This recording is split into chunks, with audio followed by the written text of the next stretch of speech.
Everybody, this is Rydo and we're back to MTG Arena. Today is Monday, November 18th, and we are doing the festival standard cascade. We've adjusted our dome destruction deck with more mana, so now we're actually winning, and so we just need to play this. Meanwhile, let's start covering all the news as soon as possible. Just so we don't end up with a section at the end where I spend 10 minutes just talking about video game news, which is what's been happening in the past few streams. I've been having a very hard time just getting on with it and multitasking with Magic the Gathering Arena and covering the video game news compared to Hearthstone. That kind of makes sense though. Like, it totally makes sense that I would take a little bit more time to try to understand what's going on and trying to learn all of these cards and all of that. Let's see. I'm gonna go ahead and put this back in the deck. You want to play expensive cards as quickly as possible if you can with this emblem, because this Maelstrom Nexus emblem will play cards it runs into that are cheaper than the expensive cards, but early in the game of course you aren't going to have the mana to do that.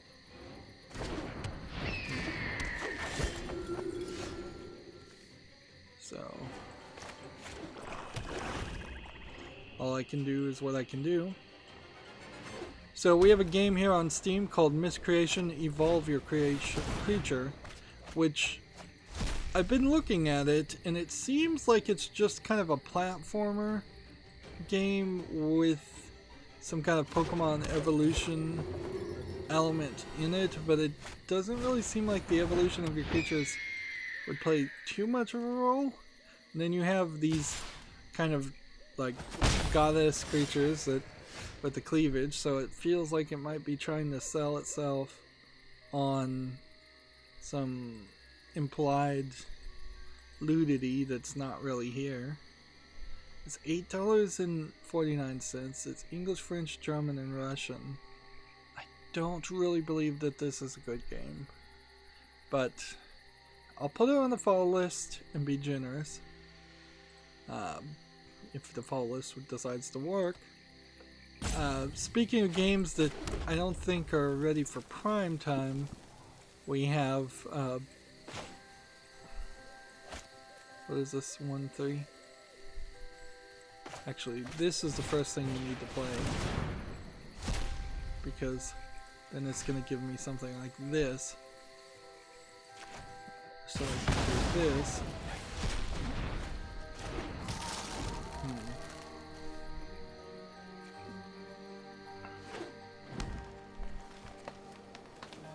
Yep.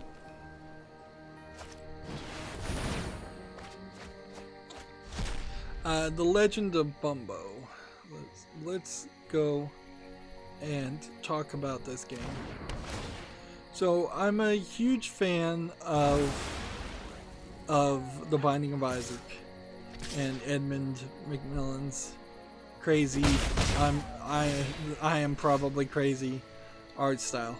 But what he's done here is he's taken the Binding of Isaac story, which has been stretched out as far as it could possibly go, and he's turned it into kind of a mobile game, where it's a match 3 game, but it's being played on a PC, and I don't know why this isn't a cell phone mobile game.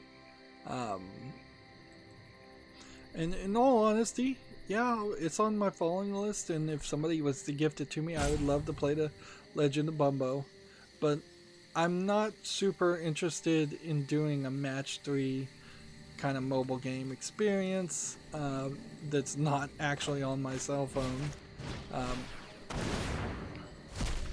Now, speaking of things that are on my cell phone, I installed Azure Lane to test that out as another gacha game with anime girls. Azure Lane being particularly weird but oddly popular it seems too, where it's anime girls representing battleships from across the world's militaries fighting each other. It doesn't suit my needs, I think, particularly well compared to Destiny Child, because it doesn't seem like, as far as I've gotten, it doesn't seem like there's a way you can just set it and forget it and have the gameplay itself. You can put it in a sort of auto mode, but the auto mode doesn't really work well, and it doesn't continue. It doesn't have a repeat mode. Should have set that as black, actually. Come to think of it, yeah. I think almost every creature I have is a red-black, so it doesn't matter. I should, yeah, with kind of the exception of this one. Yep.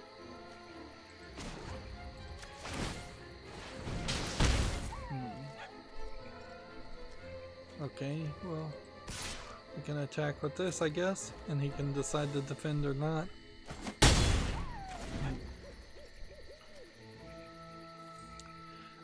I think a lot of the problems, and the problems can't be that big because it is mostly positive here, but I think a lot of the problems with The Legend of Bumbo right now are just it's early days and needs some polish on its engine.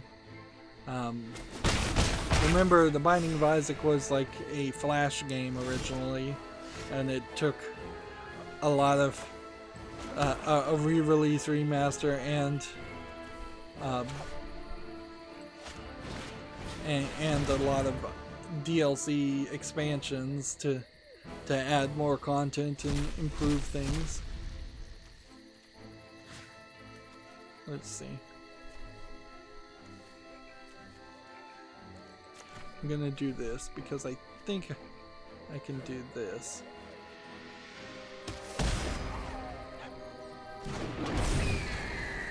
Yeah.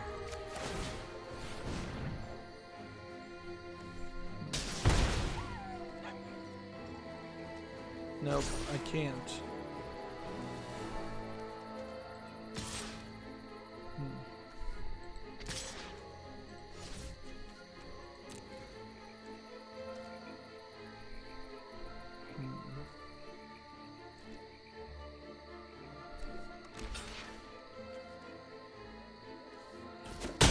I think I tricked them into doing that, which is fine.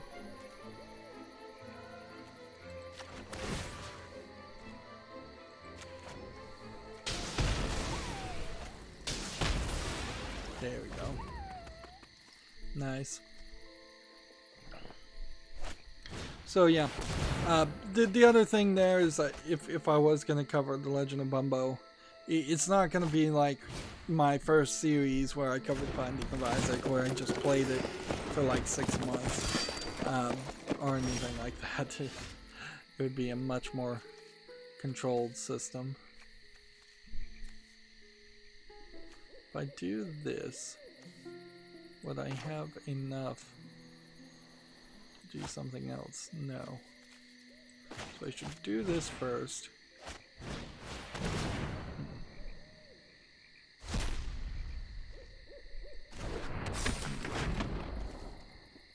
And then, again, had I turned this into a black instead of a red, I could have cast this.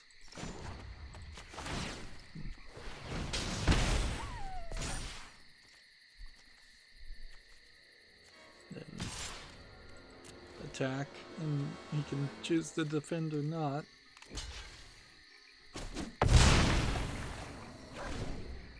I can't really do anything to destroy this card, so this guy's gone forever.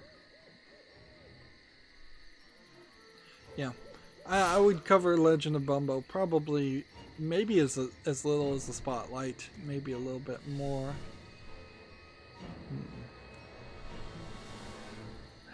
Yeah. I don't see a real reason to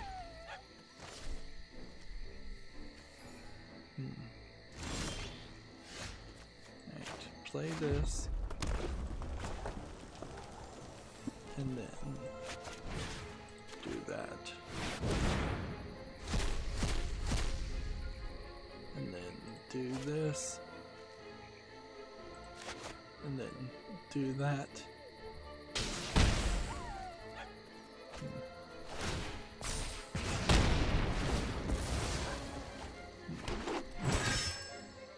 And then attack. And that's it. That's all I can do. That's probably all I need to do. Yeah, I could see myself just spotlighting The Legend of Bumbo and moving on. Yeah, Azure Lane also kind of yells at you. It doesn't have, well, two things. I accidentally clicked on a character and it was accusing me of shaking the anime girl, or, you know, doing the boob poke minigame thing. But, and it seems like different girls in the game, once I realized that was what was happening and tested it out some more, react completely differently there. But they certainly aren't going for a more mature audience, so the dress and the oh darn it,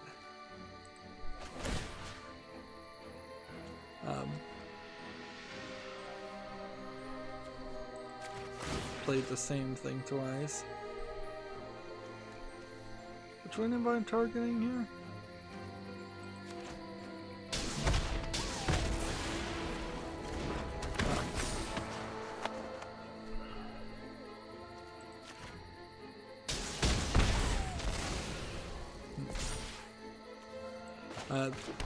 So, but yeah, the first character, of which it seems like there's 3 main starter characters, kind of like starter Pokemon, and the first anime girl is I guess like I just conceded there, yelled at me for accidentally clicking like once, which you can click on all the characters you want in Destiny Child, and they don't really react to it. The other problem is that only a handful of characters in Azure Lane are actually live 2D characters. Everybody else is just a stationary character. It's played, the game itself is played as a side-scrolling shooter with some map navigation that you have to do in between each conflict, which makes it kind of impossible to play the game on repeat. There's a bunch of other things, but the other things don't really make up for a lot of it. It doesn't seem like there's even that many characters in the game, because you can only have like 160 characters, where I have like enough room for 500 in Destiny Child. And so yeah, I got bored. I played with it. I'll probably play with it a little bit more, but then I'll eventually uninstall it. I also got bored and tried the Microsoft Solitaire collection for Android. It sucks because there are better free or solitaire games out there that aren't going to try to get you to pay a premium service. At the worst, they're going to ask you to buy a remove ads feature. Like the game I have for Solitaire, and I don't even play Solitaire, it's called 251 Solitaire games, whereas the Microsoft Solitaire collection has 5 versions of Solitaire. They do have daily quests, they do have some kind of social interactions trying to push it so that you'd come back on a daily basis and play Solitaire, but it's not good. It did have a potentially interesting create your own custom cards feature where you could just upload images, but it didn't seem like you could use different images for a 2 versus a 3. It seems like you can only use images for the King, Queen, Jack, and Ace cards, and I think if you uploaded the image for the Ace card, that also would be the image used for the 2, the 3, the 4, the 5, 6, 7, 8, 9, 10. So it's not a full custom deck creation, although that would be cool, certainly. it also wasn't really allowing you to completely change the images. It was just putting a picture in a square box below where it would say like Ace of Hearts. So you couldn't do your own custom art, or you couldn't do overlays onto your art. But yeah, I quickly uninstalled that, and yeah, I just got really bored as I'm in the middle of these virus scans happening, and my server is in the middle of a system check. We're gonna have to exit again.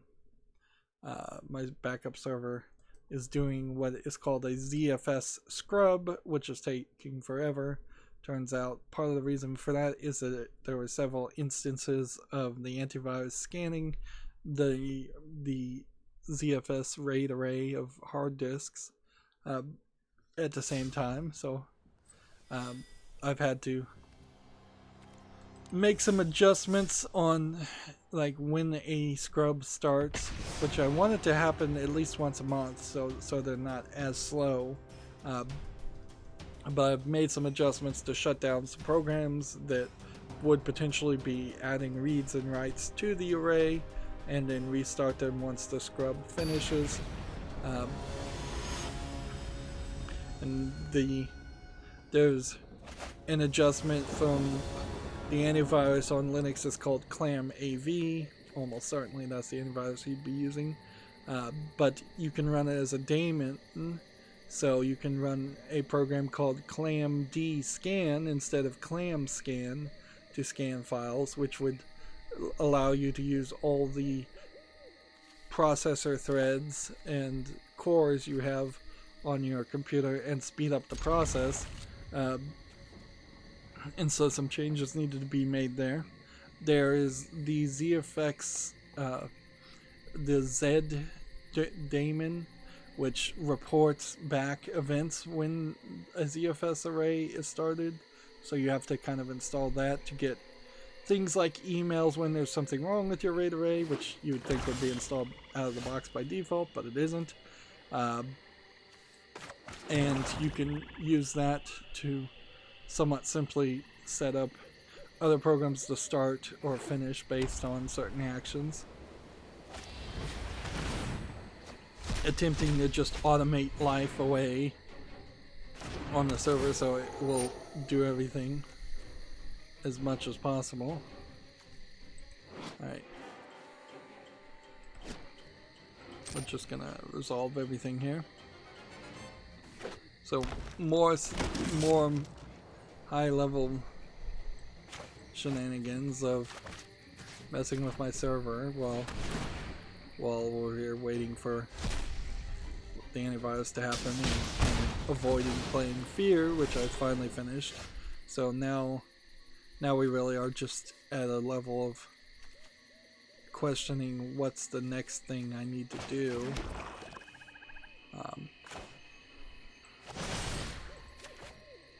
Like what's the next game I want to play, and I probably need to upload some videos and schedule some videos. Not because I'm really low on hard drive space, but just because I need to be more consistent on that. That would be the one thing that the new COPA regulations would drive me crazy, is if it forced me into using the new studio upload set system, which is garbage, because I can't use the and not use my uploader software. That would suck.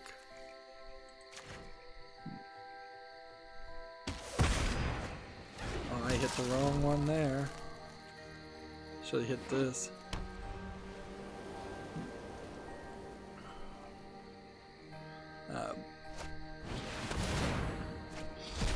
On a funny way, this most recent COPA Adpocalypse event, if it drives a bunch of the kids content creators off YouTube, it will potentially ruin YouTube, yes, but it would also potentially open up the video game section to more content creators who I think deserve more highlighting. It has been a consistent problem that if you go and look at what is trending on gaming, it is always something like Roblox. It's just like 10 or 20 Roblox streams, and I know, and Minecraft streams and all of that. And, if more mature players are allowed to compete better, more mature content creators are allowed to compete better, that'd be great. But it also would have to force YouTube to give to rethink its advertiser friendly guidelines too. A lot of the toy content creators and stuff that are talking about toys that would be old toys, antique toys, things that would be for adults, are speculating whether they should just start swearing in their videos to make it seem like they to prove that it's not targeted towards kids.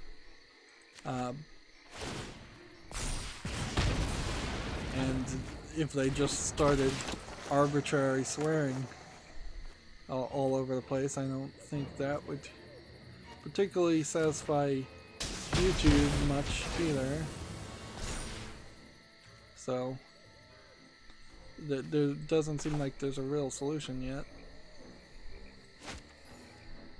I'm just gonna wait.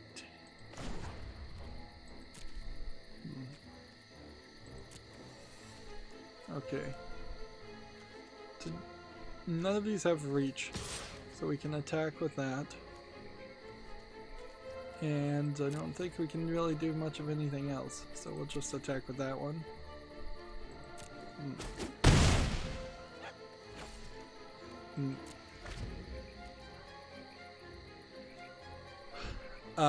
In a weird way, the best case scenario here, and this almost certainly would not happen, is if it forced YouTube in general just to stop doing targeted advertising in total, and then they just did generic advertising, and then and yet that would almost certainly reduce the amount people would be willing to pay for their ads being placed somewhere, if they're just being randomly placed on something by category instead of being targeted to a specific person, which is what they're doing right now.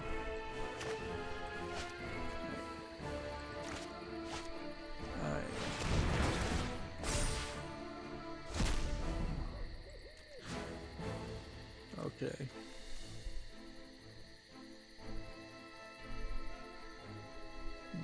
Let's get rid of this.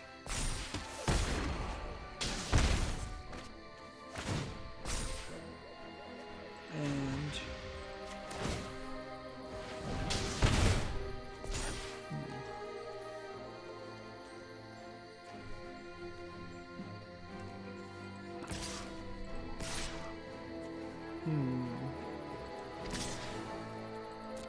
let's just see what they decide to do here, because he can't do anything about this 7, so then he can only block with these other 2,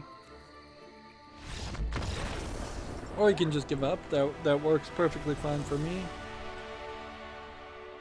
I'm kind of meandering here and talking when I should be talking about video games that came out, so let's get back on track. We have a game here called Zombie Road Raider, which looks like just a kind of driving, running over zombie game, which isn't the most cliche game I've ever heard of. A driving game mixed with zombies is an interesting twist, but visually you can kind of see it seems like it's a lot of repeated assets, and this doesn't seem like this is something that I'd really want to play. You can see it's priced too low at $3.19. It's English only, so you know you're not really going to have a great experience time with it. So unfortunately, like there is an idea there. Certainly, we've seen as sections of other games where you get in cars and run over a bunch of zombies, but we haven't seen anybody try to do it as its own thing. Just gonna go ahead and play this, although playing this probably would have been the smarter move. Next, we have a game on Steam here called Ragdoll. This clearly is a low effort player versus player game with MS Paint level graphics, $3.74, English full audio, with a third-party EULA for good measure. Yep, nothing there. Worth putting on the follow list. Next, we have a game on Steam here called Climb Challenge, which clearly is an asset flip game, platformer, just cheap. Like, the gameplay concept here doesn't make any sense, really. That all you're going to do is try and climb to the top against what, some AI, I guess. It's not even multiplayer. Third-party EULA, English only, $5.99. You could make a game like this. You would just have to write a story around it and have some reason why you're doing this. Like, there's been plenty of Assassin's Creed style games that are mostly climbing around things, although this is really just platforming.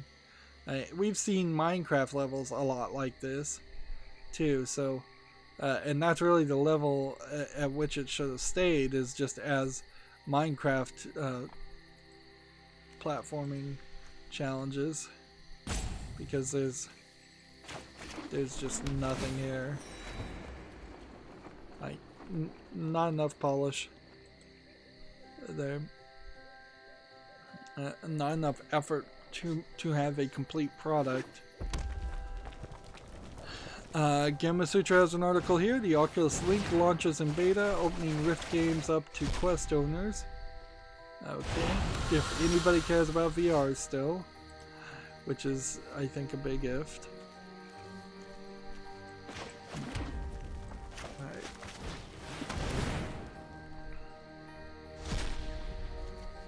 There we go.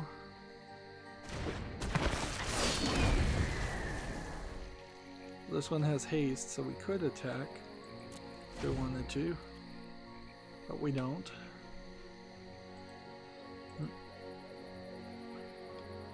Gamasutra has an article here. Amy Hennig joins with Skydance to develop for emerging streaming platforms, which you have to assume is probably the Stadia.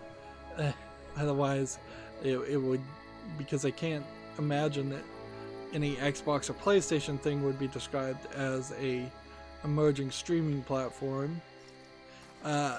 This is a year after she left Electronic Arts, and a couple of years now since she left being the Uncharted creative director.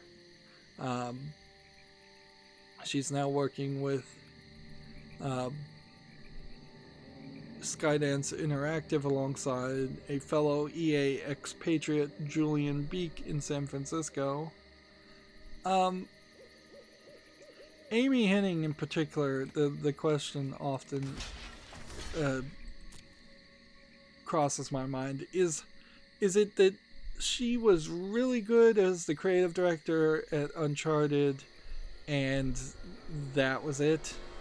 Or was Uncharted just a successful game outside of her influence?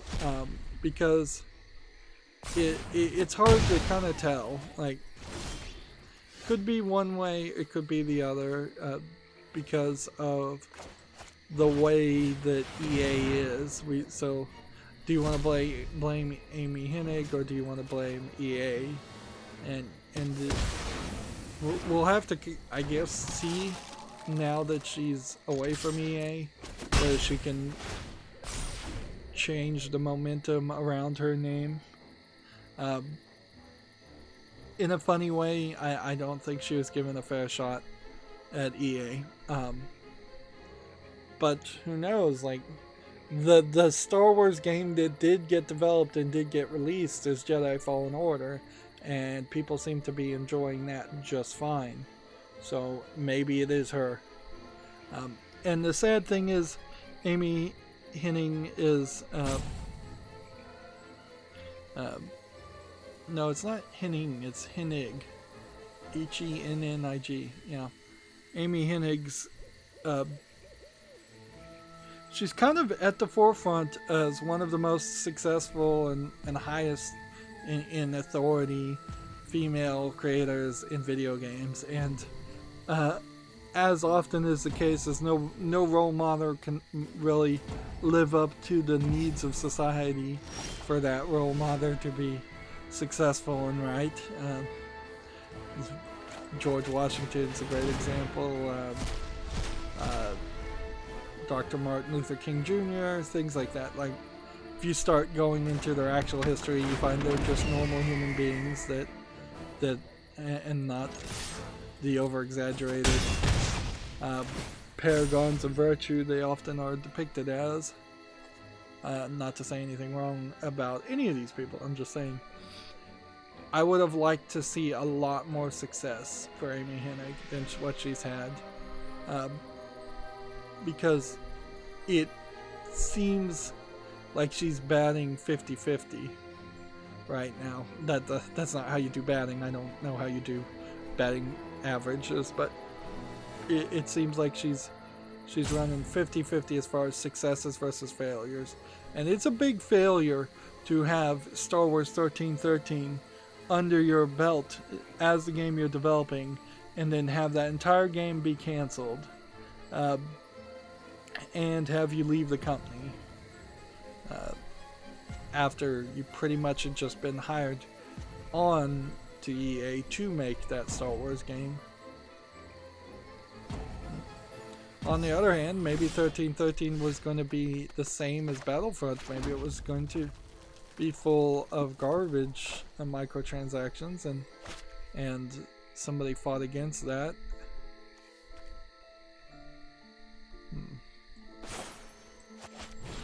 There we go.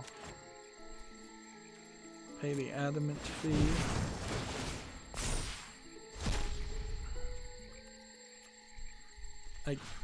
And just decline that because I don't want to do 2 damage to myself just to heal.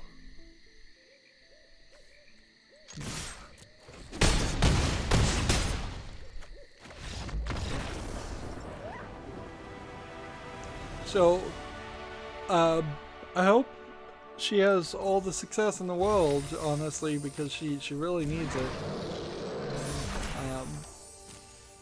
Alright, and that's it for the Festival Standard Cascade.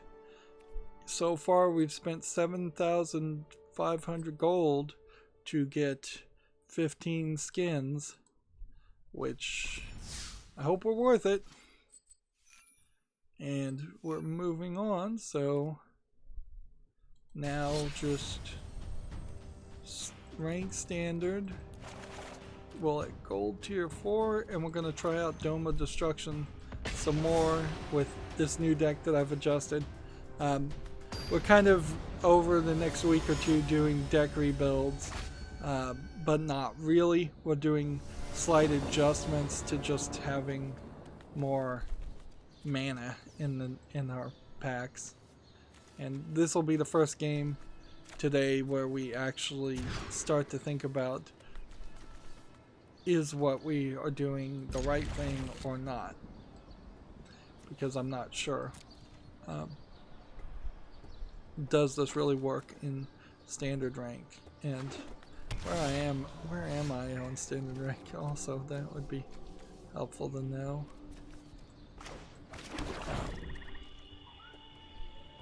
Because if I'm just about to get to like tier 3 and then I lose, I'm gonna be upset. But we gotta play it. We gotta play it the way it is.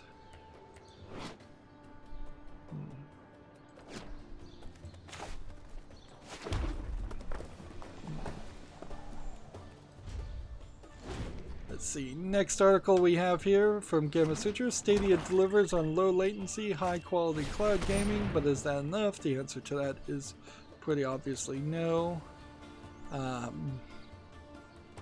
It might be enough a year from now if they have enough stuff going on. Look at this long haul of servers.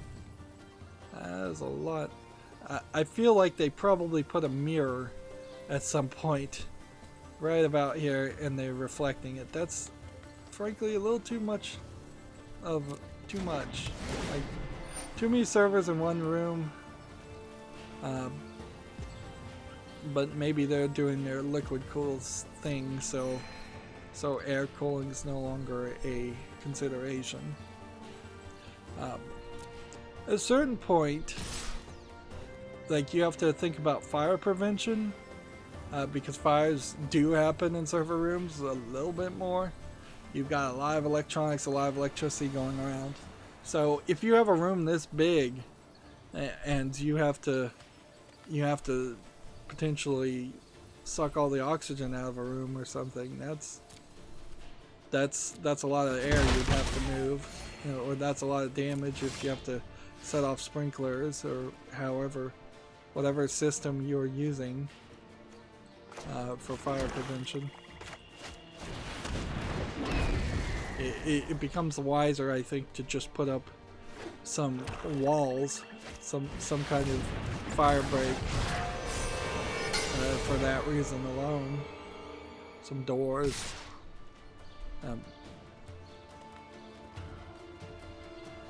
I don't think square footage is that big of a premium. Alright, let's do this. Does any of these have reach? No.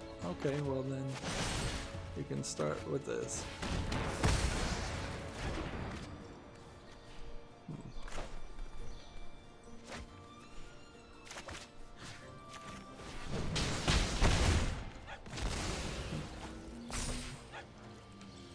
And attack.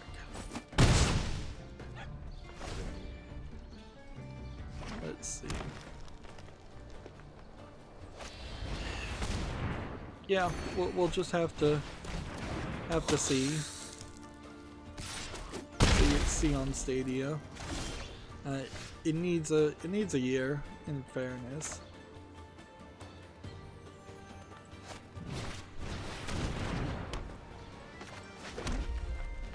Let's see.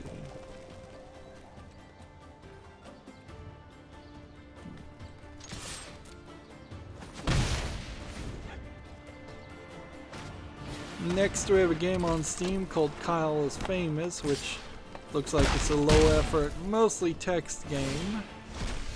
It's free, with then the soundtrack being on sale for $2.39. English only, 21 achievements. Yeah, I don't see anything of any interest here.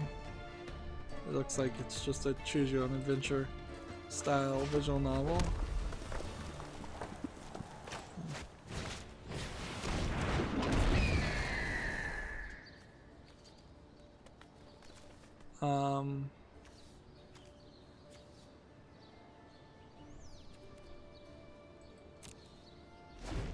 Yeah, I've lost. Was this a bad game, or is this just because I said that, and then we do this? Do we have too much mana?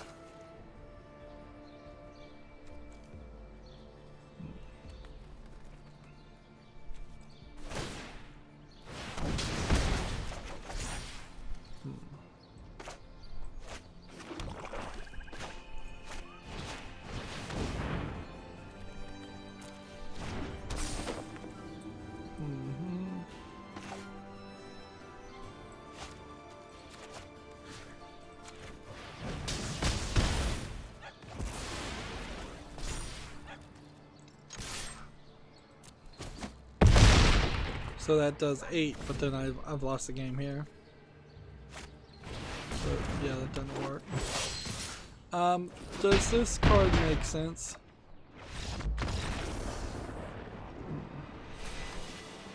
I don't think it does. And there goes my gold tier 4.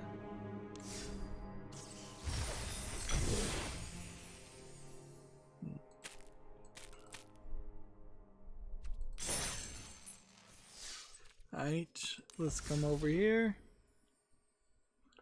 and open this pack. It's trying to multitask and that's not really gonna work.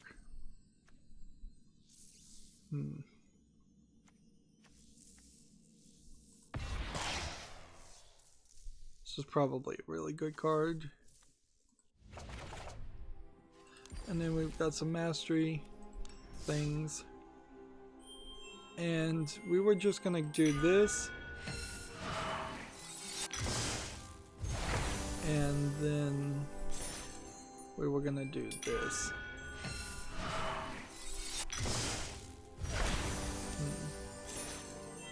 And that didn't really do anything. So finishing a tier just kind of lit up this path, which is nice, but you can't, I imagine, even get back to this mastery once everything is said and done. So yeah, we'll go back to putting one here, here, here, and here, and then here, and here, and then there, and we'll just keep playing. How many do we have left actually? 1, 2, 3, 4, 5, 6, 7, 8, 9, 10, 11. 11 more mastery orbs needed to get all these skins. And by the time you get all the skins, who cares? Like, who really cares? I'm just gonna go ahead and go to standard playstyle now. And we're still just experimenting with this. I think we can probably get away from this one, Theater of Horrors.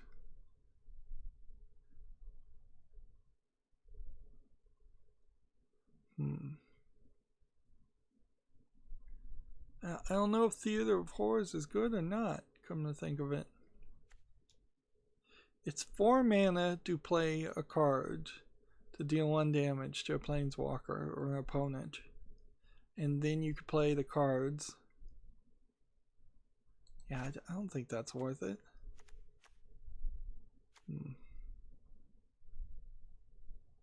Where I'll put another one there.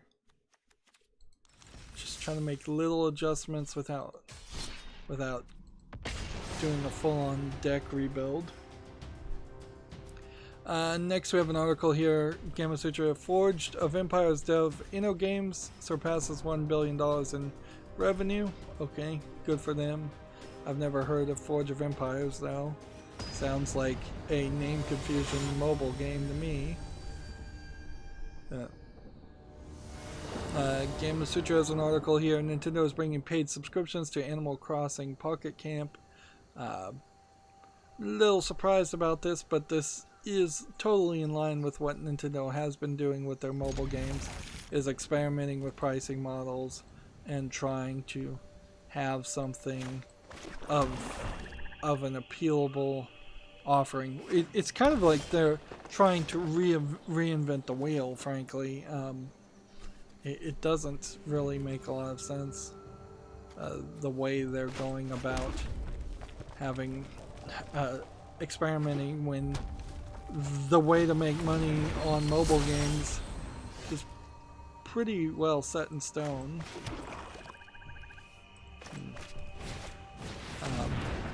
It's through doing a little bit of everything, you know, several monthly things you can buy that are one-time purchases, several ways in which you can buy premium currency on a daily or constant basis, daily login bonuses to keep people coming back to pay more, running out of stamina, things like that. And Nintendo seems to have figured out some of that and not all of it, but also as Nintendo continues to experiment with these things, they just look like every other sleazy creature, sleazy game developer out there. Creature might be the right term, actually.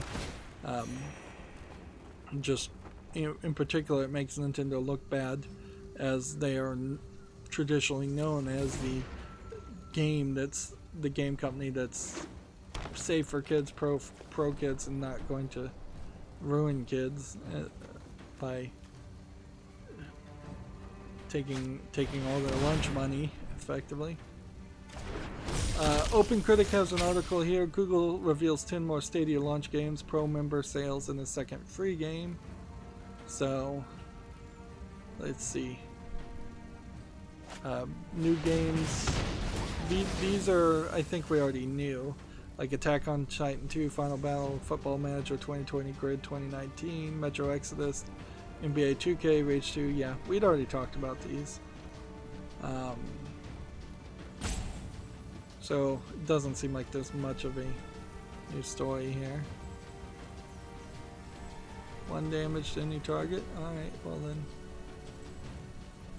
That one's immune, and that one's immune, and that one's immune. Well, then hit that one. Why is this one immune?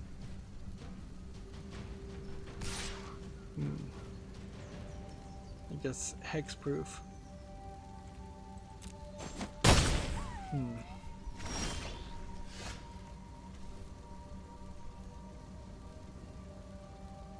Let's see.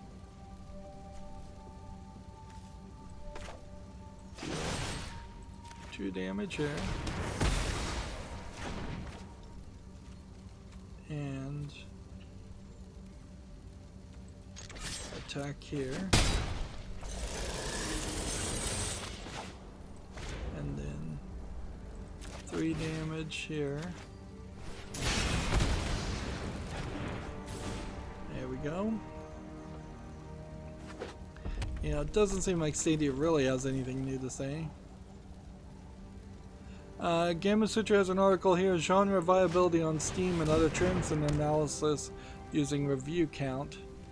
So, what this is almost certainly going to say is visual novels are way more viable than it seems. Let's see if we can break down these ideas. The indie tag is useless on Steam. Certainly, because everybody says they're indie unless they're not, and yeah, it doesn't seem like they've really broken it down into categories where that would be really useful.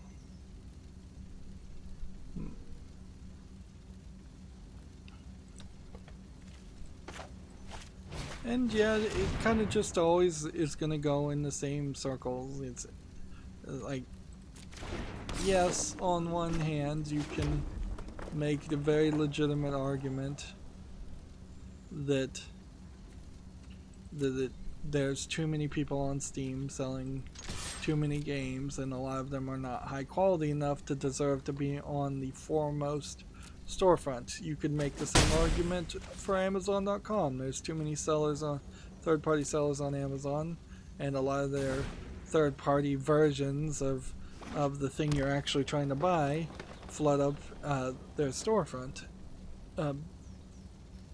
This is the problem of a one storefront to rule them all, even if in Steam's case it's only one storefront for video games.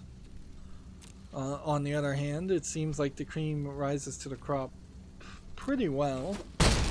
I've mythically talked about the hidden gem game that I would find on Steam. I've honestly never found a hidden gem game. So, let's see. So, yeah. They don't seem like they kind of exist out there.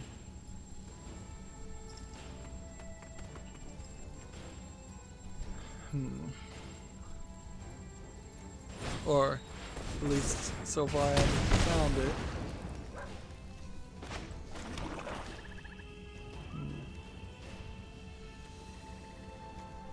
Well, they tried really hard to keep this guy alive. Darn TechRaptor has an article here. Factorio 1.0 release date announced for 2020, which feels like Factorio has been out for at least 2 years. So it really feels like it's another example of a game that comes out as early access, gets a decent level of attention, and then takes forever to actually be a final product, to the point where I'd really want to cover it and play it. Perhaps that's just me being old-fashioned and stubborn, but there's too many early access games. I would argue there's probably many early access games compared to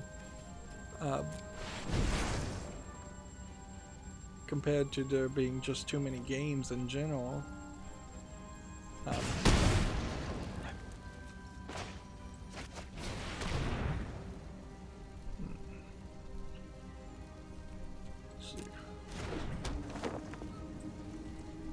Yeah, so it would be very much a toss-up in my mind whether I wanted to see Steam crack down on early access games or filter out the early access games, which they still kind of do a good job of. Right, so this one card managed to wreck me, and meanwhile we've got a bunch of spells, and that's what a red deck is supposed to be. This is supposed to be an aggro deck that does a lot of damage, but it doesn't seem like it does enough damage. And I think that's kind of the problem with a lot of red decks, is that they actually don't do enough damage to do 20 damage and defeat an enemy consistently. This will be our last game for this recording. Gamer Sutra has an article here. Logitech has made an expansive accessory kit for the Xbox Adaptive Controller. I would suspect that these accessories in particular are going to only be sold online in very small numbers. Remember, the Adaptive Controller itself is like $150. And I wouldn't be surprised if they want an extra $80 minimum for every accessory that they put out there. That would be my guess. And Logitech, unfortunately, I think is just getting worse and worse as a company, as there's less and less competition. In a funny way, Microsoft used to make their own keyboards and their own mice and sell those, and now Logitech is just partnering with Microsoft to make accessories for their adaptive controller, which is not even Microsoft's first-party built thing. It's some other companies. It's a third-party controller, actually, that Microsoft is just heavily promoting for good PR.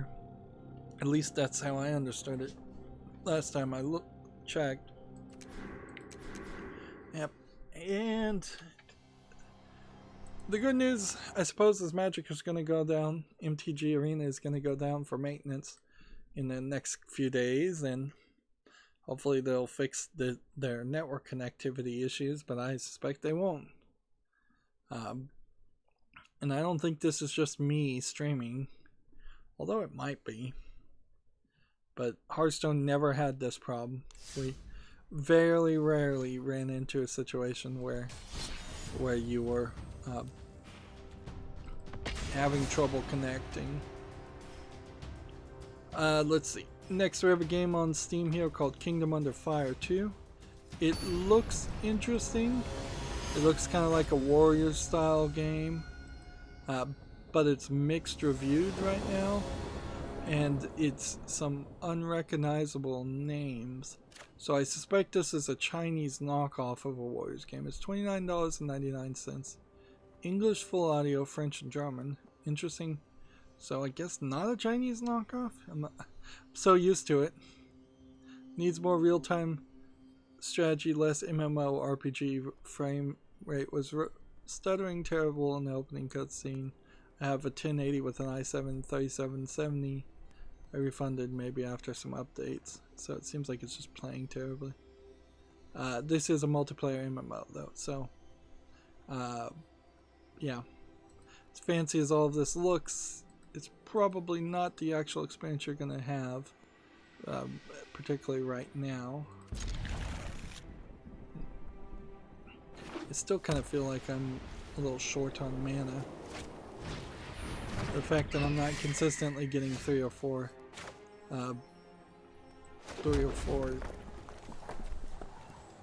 land on the opening draw probably explains that. And here's the kick in the gut.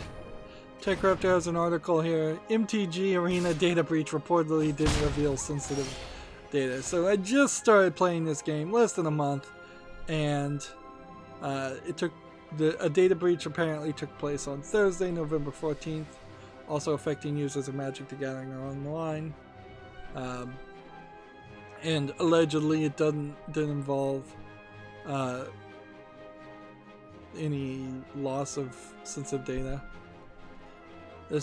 We believe that this was an isolated incident related to a legacy database and it's unrelated to the current systems. So maybe it's not even me.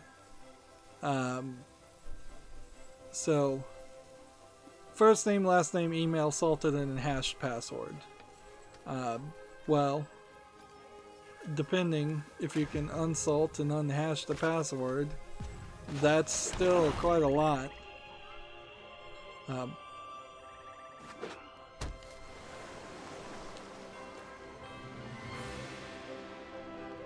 It's not credit card information, certainly, but that's still a lot.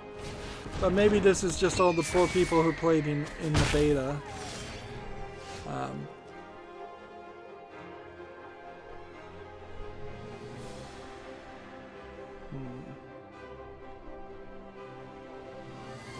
So, yeah.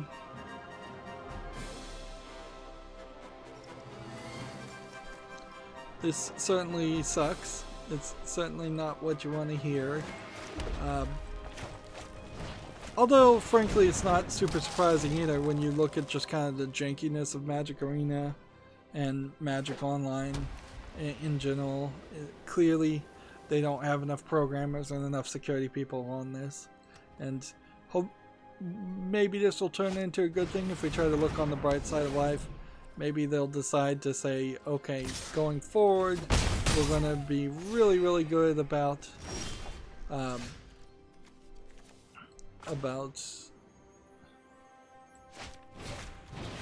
programming and security and things like that, and we're not going to allow breaches to happen anymore, and we're going to improve our game in many other ways because we know we can't afford to have another data breach and a loss of confidence. But yeah, that certainly sucks. That's something that I don't believe ever happened with Hearthstone. If anything, it would be something that would sound like it should be happening with Hearthstone as more and more people are abandoning the place and disgruntled. But in all fairness, I would say they probably highly paid people at Activision Blizzard probably aren't the type that would be disgruntled enough to risk their future and their livelihood by stealing database information. Let's just do no attack there.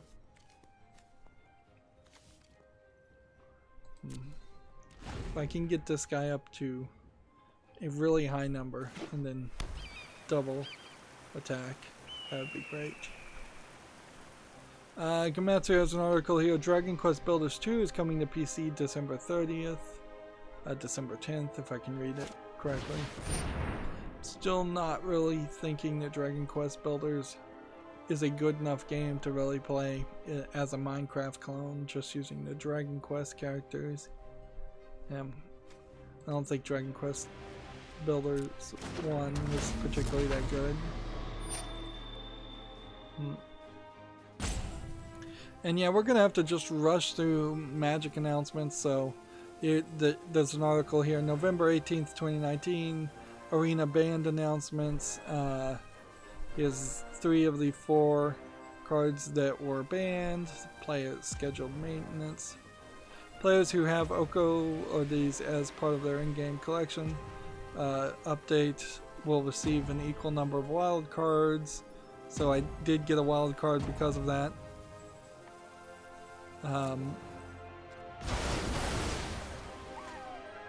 They'll be adjusting the Throne of Eldraine pack correlation to change the rate in which Oko and Once Upon a Time appear in booster packs, so you won't get it. Individual card rewards won't give out those banned cards.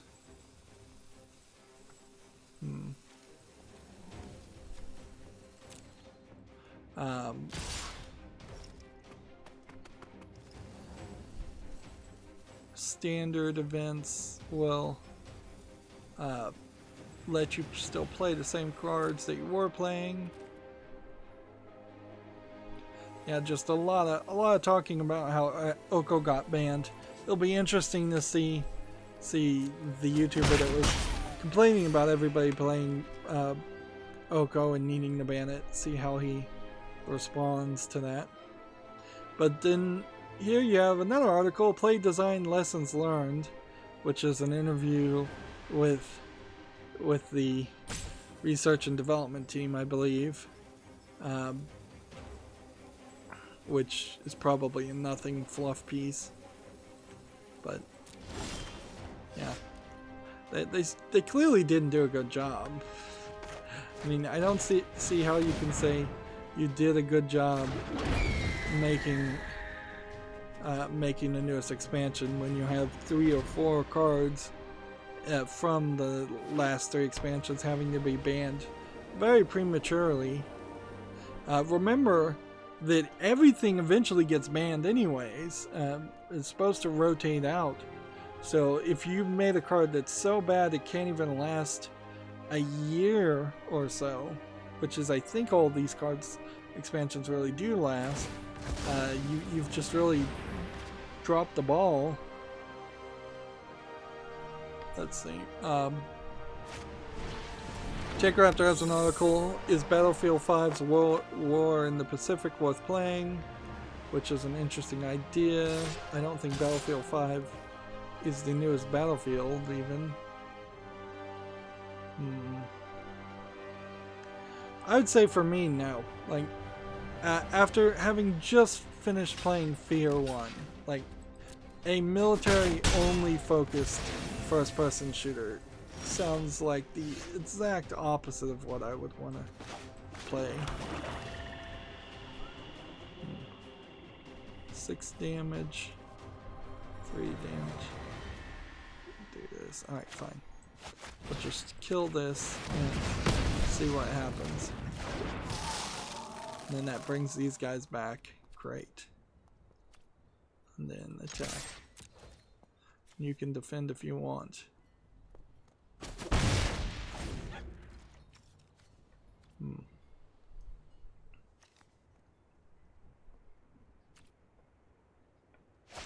Next we have a game on Steam called Drakenoid Review Breaker, which looks like it's some kind of... Sorry I'm late.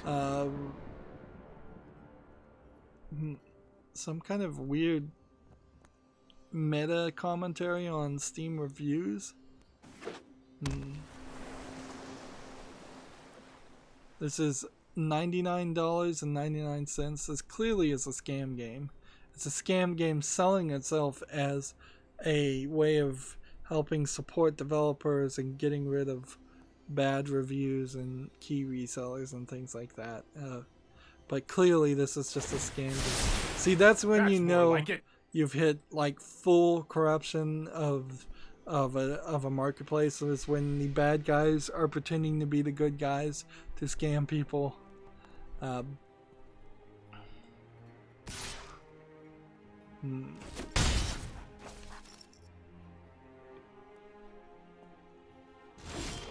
Alright.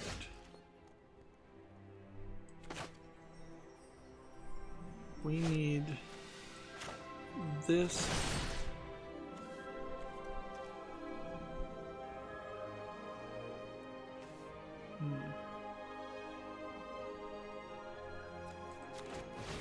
Just go ahead and kill that.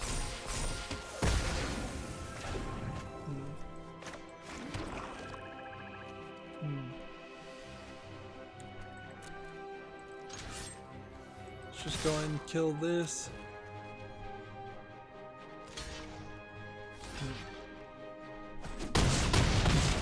Enough.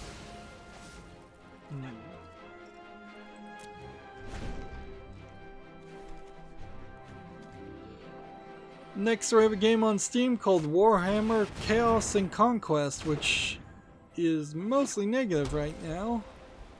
It's supposed to be kind of a back to basics Warhammer game, I thought is what I saw on this. Not Warhammer 40k, which I think people enjoy Warhammer 40k way more than they do Warhammer. Although Warhammer kind of is just Warcraft in a lot of ways, if they could just make a good game.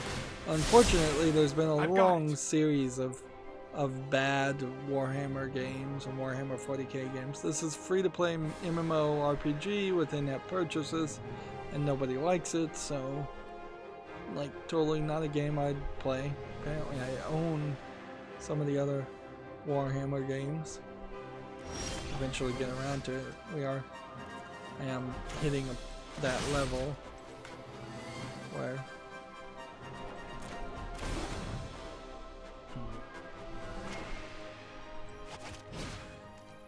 let's see.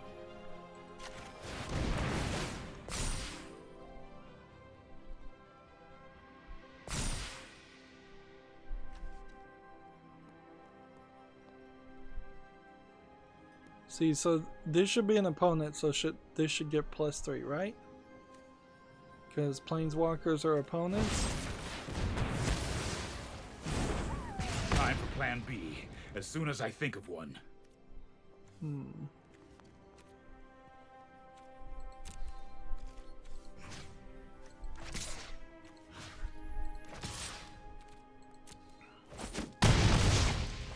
I really should have seen that coming.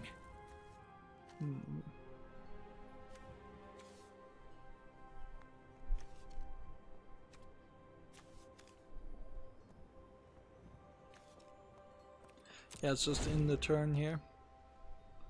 I guess there's nothing more to do.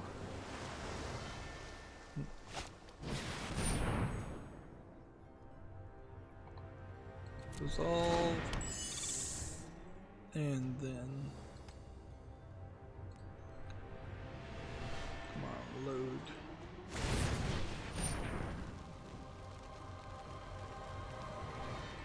Resolve.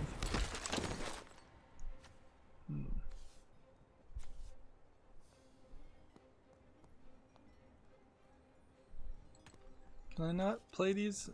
This is an instant, so why would I not be able to play this?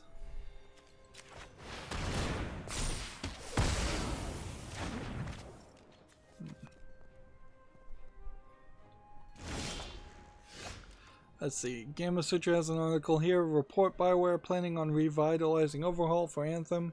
Yeah, I think that's in the form of Anthem 2 or Anthem 2.0. I don't think that's going to work well for him though.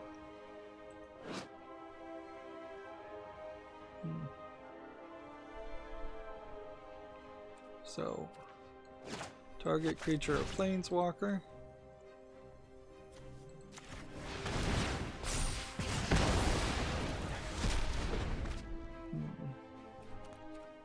And then next. And attack. Then in the turn.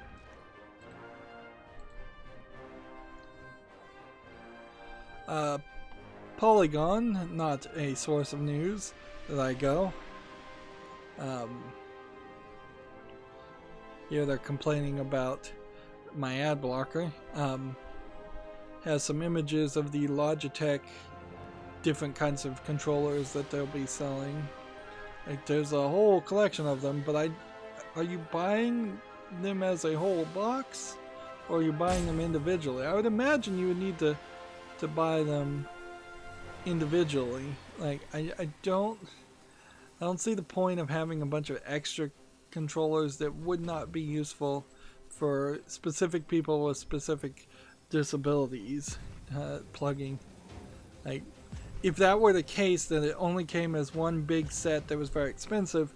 I'm fairly certain that there are Facebook groups and email chains amongst disabled gamers that would be more than willing to send off their extras for a cheaper price, and Logitech would see fewer sales because one box might serve 4 to 6 other people, depending on the needs of each individual person.